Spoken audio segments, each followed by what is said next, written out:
right, in this for example, we're going to do our first simulation. These can be a little confusing initially. Some students, they click right away, and some students struggle a little bit.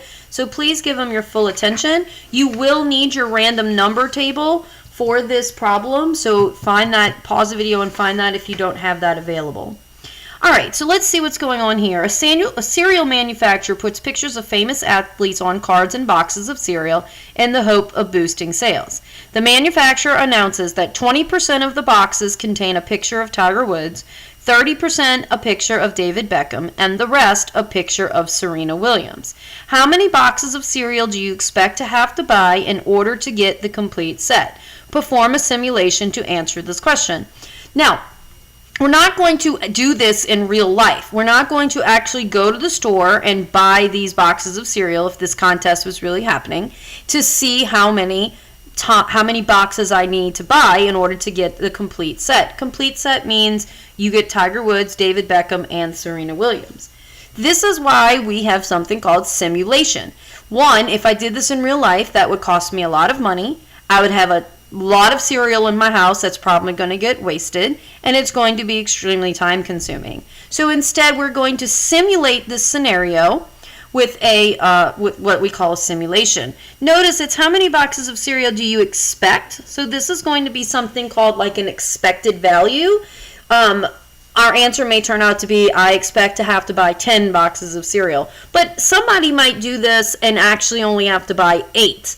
And that's what statistics is all about. We expect it to be this number, but we know that there is variation. That's why we've got this measurement called standard deviation. We expect variation. And one of the main things in this course is how unusual is when something is unusual.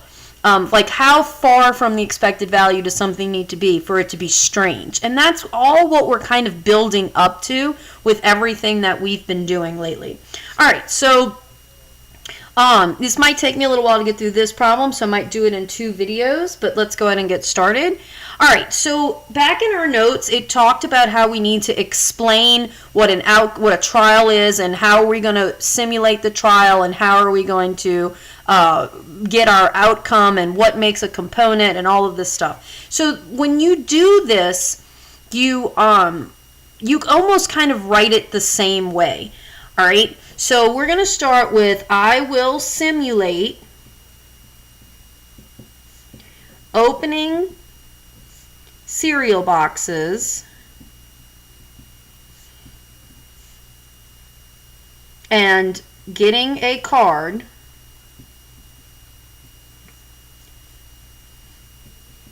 by using a random number table. All right, so now, and just FYI, these are all random numbers, so it doesn't matter really where you start. You can just keep going in the list to get as many numbers as you're going to need. Now, you could randomly choose a number from 1 to 40 to get a starting point. I've already done that, and I randomly chose line 4. So now, what in the heck are we going to do with these numbers? Like, what do these numbers mean? Now, remember, we said we're simulating opening cereal boxes. So when you get to a number, and you could use an entire number, like 46,376 could be one number, or you could just use 4. That could be a number, or 46 could be a number. But however you use it, what does that number represent is what you have to kind of get onto this paper, okay? So we need to make these numbers represent cereal boxes, and we need 20% of the boxes, or in this case of the numbers, to contain a picture of Tiger Woods, 30% to represent David Beckham, and the rest, that's 50, so that's another 50% Serena Williams.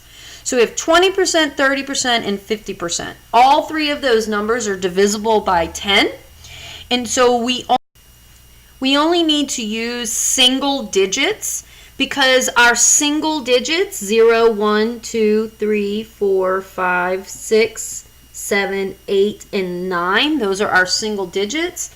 There are 10 choices.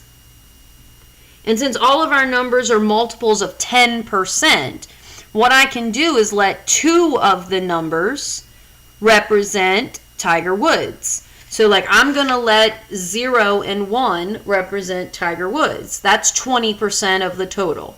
And then I'm going to let 3 of the numbers represent Beckham.